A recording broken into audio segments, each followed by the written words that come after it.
Hi guys, Darth Deuces here with another Star Wars The Black Series 6-inch action figure review. And today we're going to be taking a look at the Black Series 6-inch Chirrut Imwe figure from Rogue One. This is a figure that has proven to be hard to find for a lot of people. Him and Baze were, I didn't find Baze, but him and Baze were released together, and then the rest of the wave is just of reissues from the previous couple waves. So the only two new figures of the wave.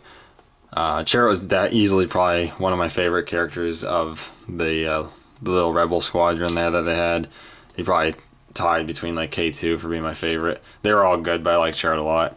But yeah, let's take a look at it on the packaging here first. So you've got the standard red and black packaging here. You got the Star Wars Black Series logo, figure inside, Chirrut Imwe, an image of Chirrut. He's number 36. Got another image of Chirrut.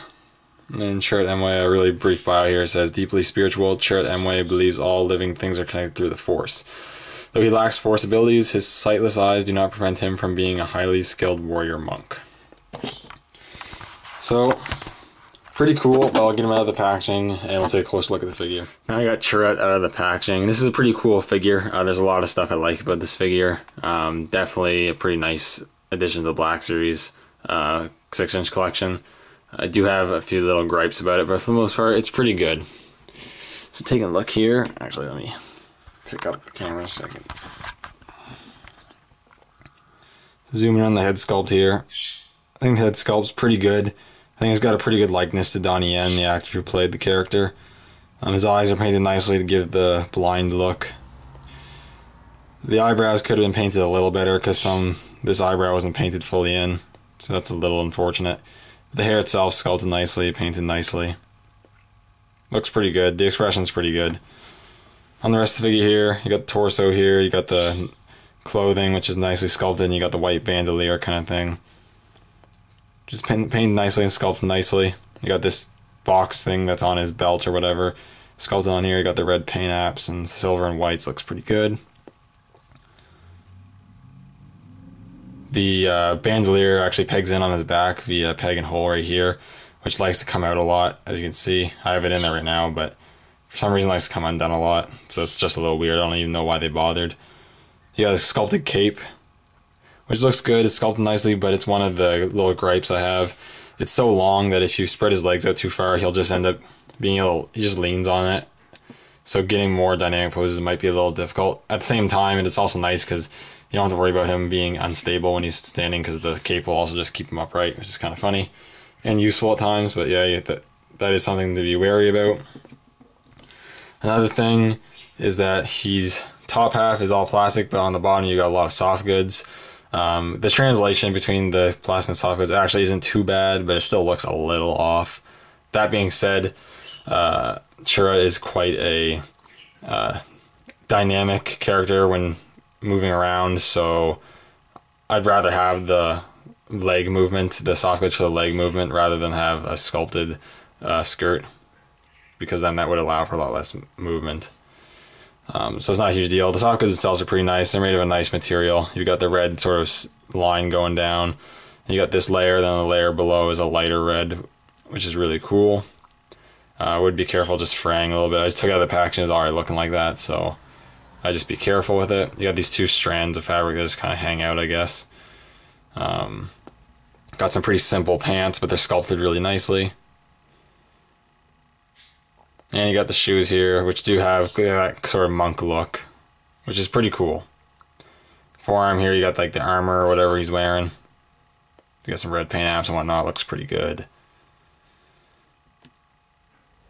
And overall, sculpt and paint wise, it really is a pretty good looking figure. I don't really have many complaints, aside from the fact they went with the soft goods or whatever, but I'm not really going to complain about that because I'd rather have more articulation. So, speaking of articulation, I'll go over that now. He has a ball joint at the head, which moves up a decent amount, moves down quite a bit. A little bit of pivot, and you got the rotation. Just unplugging that here. His ball hinges in the shoulder are pretty good to go above the shoulder, which is nice. Single ball hinges at the elbows, which moves to 90 degrees, which is good. Ball hinges at the wrist, and he has a good wrist hinge on the right hand, which is cool. A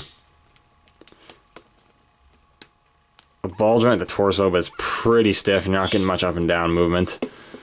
Ball hinges at the hips, which let's just straighten them out here. Let's see how far they can go. With the soft goods, they can still go pretty far. You're not getting a whole lot of inhibited movement, which is nice. Swivel cuts at the thighs, double hinges at the knees, and hinges at the ankles with rocker joints. So he has some pretty good articulation. I have no issues with the articulation. You can get pretty much any pose you want to get for the most part. And then in terms of accessories, he comes with 2 accessories. As you can see, right here I have him holding his walking stick or his staff or whatever, which is pretty cool. It's nicely sculpted. You get the metal bits on the end and in the middle here, which is painted in a gunmetalish color, and you got the brown wooden paint for the stick, and the stick itself is sculpted in a nice brown, or it's sculpted nicely to make it look like wood, so that's pretty cool. Yeah, that's a nice accessory. You can get some good pose with that.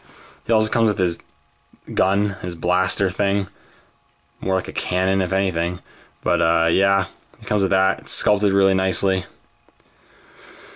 painted nicely. You got the gray, but you also got some of the gold bits, which is really cool. And it also has some moving parts, so you got 2 handles you can have like that. You can rotate it and you can move out the limbs, so that is pretty cool. And he holds that good as well. On the right hand he has a trigger finger, so he holds it the best there. And if I can get a quick sort of pose going.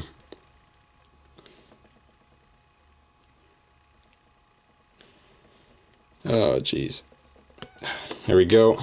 I'm doing this really quickly, but you can get him to hold the blaster,